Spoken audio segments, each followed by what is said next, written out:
Hey, welcome to the Monday edition of Integrated Science. It's Monday, October 14th, and I am not there, so I'm going to video cast this. And then please substitute when I ask you to pause the video. If you could please do that.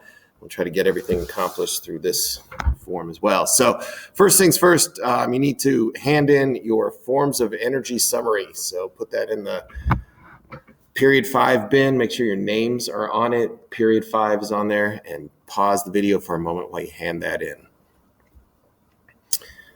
All right, thanks for doing that, everybody. And then the next thing, I just wanted to go over what we're going to do today. We're going to review the energy forms and changes, which is a green assignment, so you might want to be flipping to that. We'll just do a quick review of that. And then I'm going to go over the next couple of learning targets, which are all about energy, work, and power. And you guys need to write everything down in these Cornell notes. So you might need to pause the video for a second. You need to make sure you have a calculator. You need to make sure you have a Cornell Notes with the box with all the abbreviations on the front, and also a blank Cornell Notes sheet as well. You may not use the blank Cornell Notes sheet, or you might. So if you use it, great. If not, put it back at the end of class because you didn't use it. But at least have 2 of those Cornell Notes sheets and a calculator. Pause the video for a moment just to make sure everybody has that. And so here we go. So we're going to talk about energy, work, and power. And then by the end of today, you guys will have a yellow assignment as well. That is the energy, work, and power practice problems. Whatever you don't get done on those will be done as homework. So you don't have that assignment yet, but you will get that at the end of the lecture. So here we go. Make sure you are on the PhET energy forms and changes, the green assignment. And then let's go over a couple of things. One thing that was really funny is that I noticed in every single one of my 4 classes that at some point somebody had this situation going on where they had the water, which represents mechanical energy, flowing over the solar panel, which definitely happens when it rains outside. But in this case, there's no ability to transfer energy or to transform it into anything useful. One thing to know is that there's a really interesting dude who lives near Rocco, and he's like this kind of eccentric millionaire guy who really feels strongly about the environment. And he has a garage. You probably walk past it on your way to roasting company, but he has a garage where he takes in vehicles that like old gas guzzling vehicles, like pickup trucks and cars and whatnot, and he'll rip out the old engines and he'll put in new like battery powered electric motors that he like builds and creates himself. Like he actually builds and designs the batteries himself. He paid for an entire like 3-part solar panel array that is outside of ScienceWorks right now. And it's really cool. If you go and look at it in the morning, it looks like they're not really doing much, but the solar panels kind of quote wake up every morning, and they, through a bunch of servo motors and computers, will actually orient toward the sun and then track the sun's motion throughout the day so that they maximize the exposure of sunlight on the solar panel. And of course, that would look something like this every day. But flip over to the back side of your assignment, of the green assignment. We need to talk about this. So we start off with tea kettle, and instead of a solar panel, we need some other device to transform energy. We're going to use a turbine, which is a rotary mechanical device that converts some sort of mechanical energy into electrical energy. And so if you didn't get this done, or you want to just double check and make sure that you did this correctly, now is a good time to look. I think it's problem number 3. So we're going to add some thermal energy to the tea kettle, and that thermal energy heats up the water, turns it into steam. So the input is for the tea kettle is going to be thermal energy. The output is actually 2 of them, and it's kind of easy to miss this. The output is both thermal energy, there's the red square right there, and mechanical energy, because there's motion energy of the steam moving. But of course, steam is hot, so it has thermal energy as well. So 1 input, thermal energy, 2 outputs, mechanical energy and thermal energy. And now we're looking at the second part of this whole process, and that is the turbine right here. And so that turbine is, as I mentioned before, a device that transforms mechanical energy into electrical energy. And so it's the input is going to be the mechanical energy from the steam, which gets the turbine spinning. And then the output from the turbine is going to be electrical energy, like you see right here in this current carrying wire, this conductor.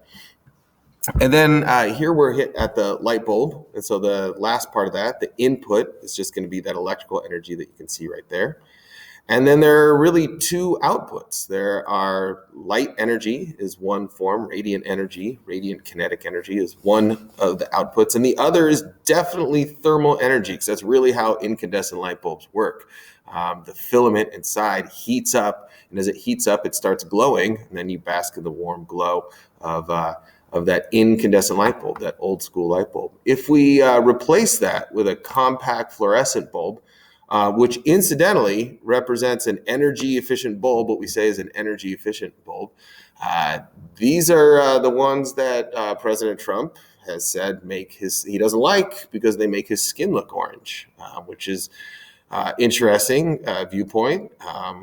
I'm pretty sure, just not to call anybody out, but I'm pretty sure his skin looked pretty orange prior to popular use of these fluorescent bulbs. But hey, who am I to blow against the wind? So in terms of like what makes these more energy efficient, it is really the fact that they convert more of that electrical energy to useful light energy, which is the purpose of this device, and less of it to thermal energy. They heat up a little bit.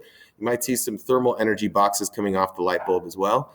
But these compact fluorescent bulbs are more efficient because they heat up less, and so more of that energy can go toward making light. So if we go back to the good old school incandescent light bulb, we should see there's some thermal energy right there, and then coming off the bulb before it even heats up. Fun fact, these compact fluorescent bulbs were advertised as like very good for the environment, and in one sense that is totally true because they use electricity, or it takes less electricity to make the same amount of light. Unfortunately, there's kind of a dark secret about these compact fluorescent bulbs, in that they contain mercury and other heavy metals, which are very hard to dispose of. They stay in the environment for a long time, and they are toxic to plants and animals. And so really, if you're looking at replacing your light bulbs in your classroom, in your homes and whatnot, LED bulbs are the way to go, light emitting diode bulbs. They are very energy efficient, and they don't contain nearly as many toxic materials.